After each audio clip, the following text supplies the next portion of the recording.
Hey guys, it's Troll 9002 here, the good troll of YouTube. I come to you tonight to bring you yet another story. I wrote it yesterday after I got home from work. It was late, I still have my insomnia. It's not been good. But I had a good day out with Mom today shopping, but I couldn't come out to the Meat and Destin, guys, because it's too far and I have to be to work in about 8 hours. And I just don't like driving late at night, especially in unfamiliar territory. So I put together a necklace today that fits the story, and I'll just go ahead and show it now instead of flashing it at the end. I thought it was really cool. I got it from Michaels. It's really neat how the eye really seems to kind of follow you, huh? Anyway, let me get on to the story. So, everyone has that song that they headbang to. Mine is Evanescence, My Immortal. People like to headbang. Some do it naturally and some look very stiff, like they're trying too hard to do it. Either way, it's possible for your eyes to come flying out of your head if you headbang too hard. And I know this is because of an old wives' tale I once heard. How it went was there was a figure skater that worked so hard on a routine that he had it perfect. He was one of those people that just had a little bit of rhythm, but somehow he could do anything on his roller skates. Those skates were his lifeline. Without them, he had no confidence. He lived life every day working on his routine and being happy, legitimately happy. And so it was that time of year where he was ready to go compete for the world title of Best Skater.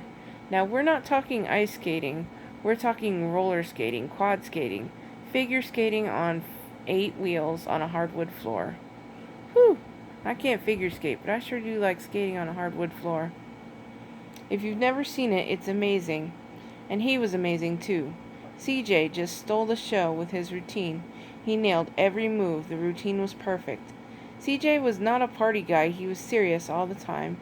He had friends, and they would always tell him he needed to do this or that, but he never really cared about what they said he needed to do. It was his life, not theirs. CJ had a really good friend that was a girl. She always told him to do what made him happy, and the rest would follow. So after winning the figure skate world title this time, he felt like he wanted to go out and party. He didn't know what to do first. I mean, do you get invited to go out? Do you just go out and tag along? How does that work? How do you go out without feeling like the third wheel? What do you do? So he called his friend Emily, who had just gotten home from the skating rink herself. She was just an average skater, and she was okay with that, not wanting to be anything even though she could be everything. She was happy just being plain. On Saturday mornings, she'd teach little kids and brave adults how to skate, but nothing else. Emily saw it was CJ and answered the phone right away. After a few minutes and a short talk, Emily comprehended that CJ was ready to go out and party. She was so excited, so she grabbed some stuff and dolled herself up and ran out the door, ready to go out and party. She ran back to the rink to pick up CJ. Emily was a non-drinker and so was CJ, and so they didn't have to worry about who was going to be designated. And she boogied to her favorite place to dance. It was half bar, half restaurant. Now, Emily was a white girl, but she had rhythm and loved to dance, not on skates, but flat-footed. She could dance on skates, but only line dances. When she was flat-footed, she loved Latin dancing, and she knew a few. CJ always told Emily he was not brave enough to even try dancing of any kind without his skates on. In fact, Emily could tell he was a little uncomfortable being out. So naturally, food had to be consumed to ease the feeling. We eat food, not booze. Food, not booze. Oh, sorry. After stuffing themselves, it was time to get down to it.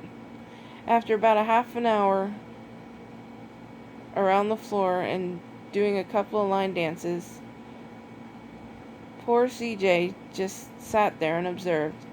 CJ liked to watch people dance as much as he liked watching people practice their figure skating routines at the rink. So it was no big deal for him to sit and happily watch. Finally, after a bit, Emily asked the DJ to play a song that CJ had performed his routine to which happened to be Evanescence, my immortal. CJ perked right up, and he got up from the table without his skates on, and he started doing the foot movements to his routine.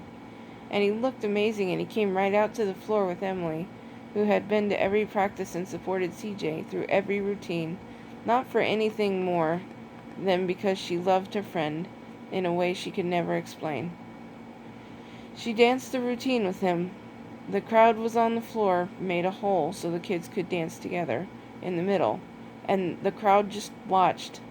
And just when they got to the heaviest part of the song where it was time to headbang, they both reared back their heads and were prepared to let her rip. Just as the downbeat came, they both banged their heads, and Emily's eyeball pops out onto the floor as she banged her head so hard that it just fell out. And she stopped for a minute and freaked out, and then calmed down, not noticing what had happened. CJ returned to headbanging until one of his eyeballs popped out too. Except he was not calm as Emily, and immediately started freaking out. Now, the cool thing about when your eyes pop out is you can still see with it. I don't know what kind of black magic was involved for that to happen, but they both could see people's feet and shoes kicking their eyeballs.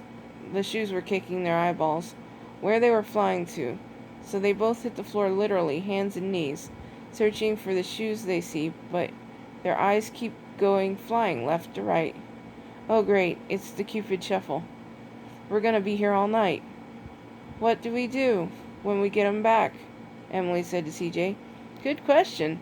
Let's just find 'em first. And so finally the song ends and the floor clears, but both eyes had gone dark, which means they were in a dark crack or crevice somewhere in the restaurant. Flustered, frustrated, and annoyed because this is what he gets for trying something new, CJ accepts the fact that his skating career is over. Emily tries to comfort him, but it was no use. CJ had very strong emotions, and Emily did too. Suddenly, the janitor was sweeping the floor, and they could both see again where their eyeballs were. So they ran over to them, but they were stuck in his floor machine, and they kept going round and round in the catch basket, which made Emily sick. While CJ just kind of laughed at her, Emily was raised in a family that laughed at each other and hurled insults daily as they entered the room and exited the room. It was fun, and it made you use your brain a little bit. Sometimes the insult was perfect, sometimes it was a dud or a piece of cheese. But it got her used to the real world. Those random jokes and stupid insults people hurl at you. It's like nothing, just let it slide.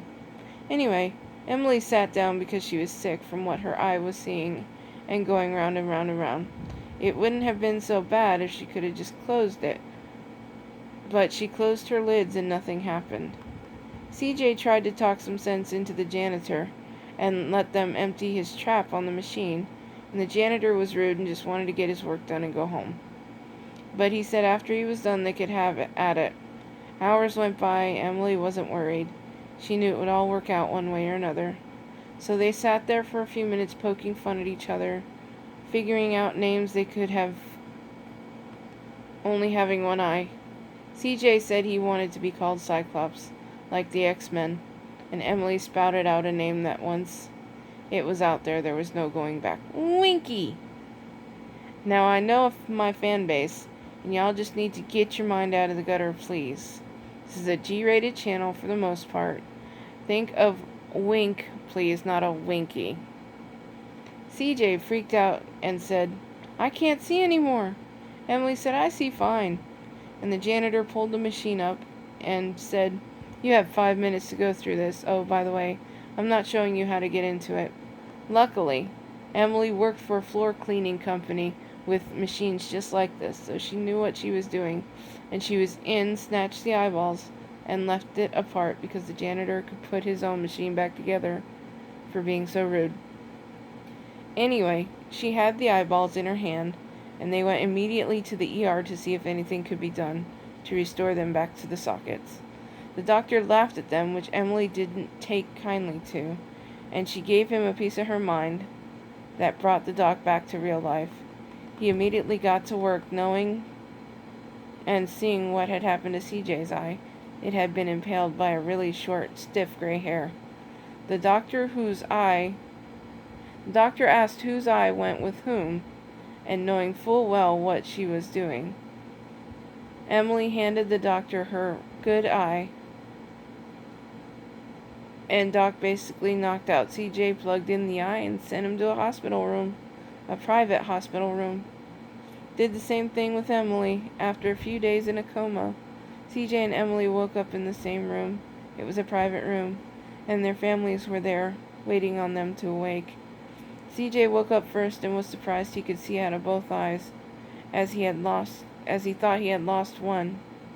And when Emily woke up with only one working eye, she knew she had done the right thing. This way, CJ could continue his figure skating and win and be the world championship holder, and she could go back to just being Emily.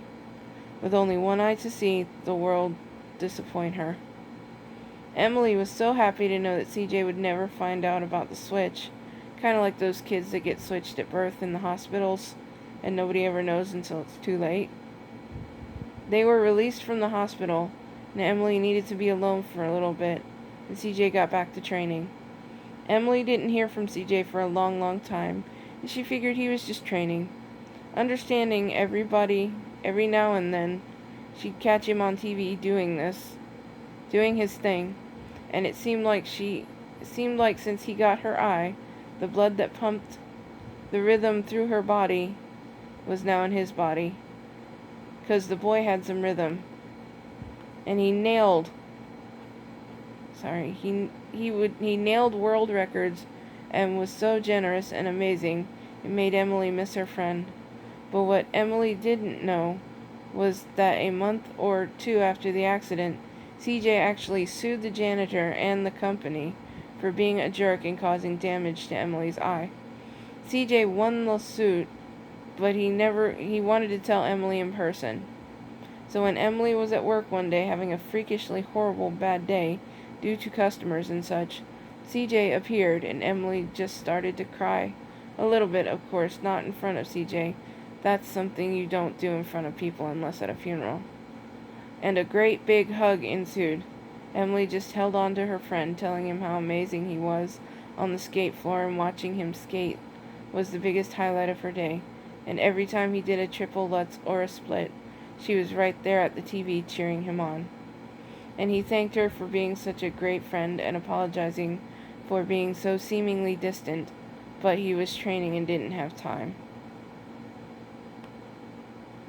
Emily knew and understood that. CJ sat Emily down and told her about the lawsuit, and the first thing Emily thought of was donating the money. Then CJ came up with a better idea, that was for Emily to get an eye transplant, so she could be his figure skating partner. He said, besides, Winky just wasn't working out. Remember, guys, Winky, not Winky.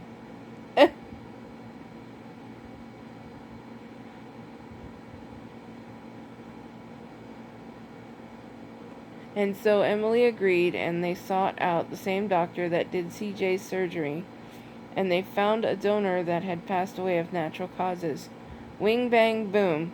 It was done. Emily was put in a coma for a couple of months so the eye could adapt to the new surroundings, just like before, and the eye settled in, and Amy had perfect vision in one eye. The doctor actually gave her the eye that he took out back so she could keep it.